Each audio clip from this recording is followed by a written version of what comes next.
ঘুমটা ভাঙতেই মোবাইলে চোখ গেল। 7টা বেজে গেছে। ধর্মর করে উঠে বসল বনানী। দ্বিতীয়বার ঘুমোতে গেলেই এই হয়, সব কাজ ভণ্ডুল হয়ে যায়। আজকেও জল ভরা হলো না। ওর অফিসের ভাত, টিফিন। 6:45 অ্যালার্ম দেওয়া ছিল। ভাবলো আজ বাবানের স্কুল নেই, 8-10 মিনিট পরেই উঠবে। এমন চোখটা লেগে গেল, আরে থাইরয়েডটা বাড়লে সকালে কিছুতেই উঠতে ইচ্ছে করে না। তাড়াতাড়ি বিছানা থেকে নামতে গিয়ে মাথাটা ঘুরে গেল। টাল সামলাতে না পেরে দরজার ছিটকিনিতে মাথাটা ধাক্কা খেয়ে বনানী মেঝেতে লুটিয়ে পড়ল। আমি একটা বাত বলবে দাদা বাবু? দেখ লক্ষ্মী, আমার এখন মাথার ঠিক নেই। আচ্ছা আচ্ছা, তোরা কি মানুষ? তোর ভাবির এই অবস্থা, আর তোর এখন টাকা চাইতে ইচ্ছে করলো? না দাদা বাবু, আমি টাকাটা মাংছি না। তবে কি তুই ছুটি চাস? আমি তো भाभी जी के खूनটা দিতে, अगर आप लोग लेना चाहे तो। ओ चेटर्जी भाभी ने बोला तो मैं सोच रहा था। गुस्ताखी माफ करबेन दादा बाबू, हम लोग अछूत है, लेकिन हमार कोई बीमारी नहीं है। भाभी जी का खून का ग्रुप हमार भी আছে। वो मेरा बेटा जब पैदा हुआ था ना, तो डॉक्टर बाबू बोल रहा था कि रेयर ग्रुप है। मुझे याद था। লক্ষ্মী এক নিঃশ্বাসে কথাগুলো বলে চলে। সুজিত হতভম্বের মতো শুনে যায়। প্রায় 10 দিন পর হাসপাতাল থেকে বাড়ি ফিরল বনানী।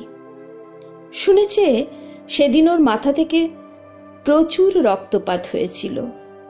হসপিটালে অ্যাডমিট করার পর ডাক্তারবাবু বলেছিলেন ইমিডিয়েট রক্ত দিতে না পারলে পেশেন্টকে বাঁচানো যাবে না। বনানীর ব্লাড গ্রুপ ও নেগেটিভ। এটা খুবই রেয়ার গ্রুপ। মফস্বল শহরের কোনো ব্লাড ব্যাংকে সেদিন রক্ত পাওয়া যায়নি। এমনকি কলকাতার একটা ব্লাড ব্যাংকেও মাত্র 2 বোতল পাওয়া গেছিল, অথচ দরকার 6 বোতলের। অবশেষে খবর পাওয়া গেল চেন্নাইতে পাওয়া যাবে। বনানীর অবস্থা ক্রমেই খারাপ হচ্ছিল। এইভাবে একটা গোটা দিন নষ্ট হবার পর সুজিত চেন্নাই গিয়ে রক্ত নিয়ে আসবে ভাবল। ঠিক তখনই লক্ষ্মীর এই প্রস্তাব।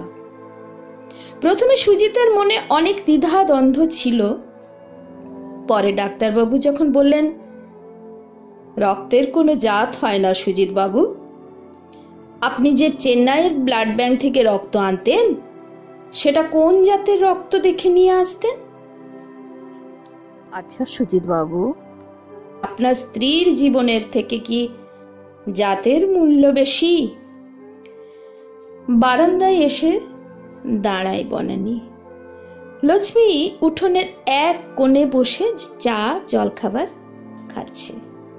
লক্ষ্মী এ বাড়িতে 2টো বাথরুম পরিষ্কার করে আর উঠোনটা ঝাঁট দিয়ে চলে যায়। ভাগ্যিস এই সময়ে মা এসে হাল ধরেছিল। লক্ষ্মীকে দেখতে দেখতে ওর মনে হলো লক্ষ্মী আমার প্রাণদাত্রী। লক্ষ্মীকে আমার ইচ্ছে করছে ছুটে গিয়ে তোকে জড়িয়ে ধরি, কিন্তু আমার আজন্ম লালিত সংস্কার আমাকে বাধা দিচ্ছে। তোদের রক্ত দিতে বাধা নেই, শুধু তোদের ছুঁতে নেই। তোরা যে অস্পৃশ্য, ভুল করে ছুঁয়ে ফেললেও স্নান করে পবিত্র হতে হয়।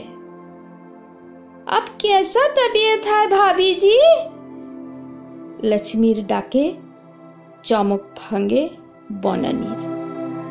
ভালো আছি রে বলতে বলতে এক পা করে লক্ষ্মীর দিকে এগিয়ে যায় বনানী।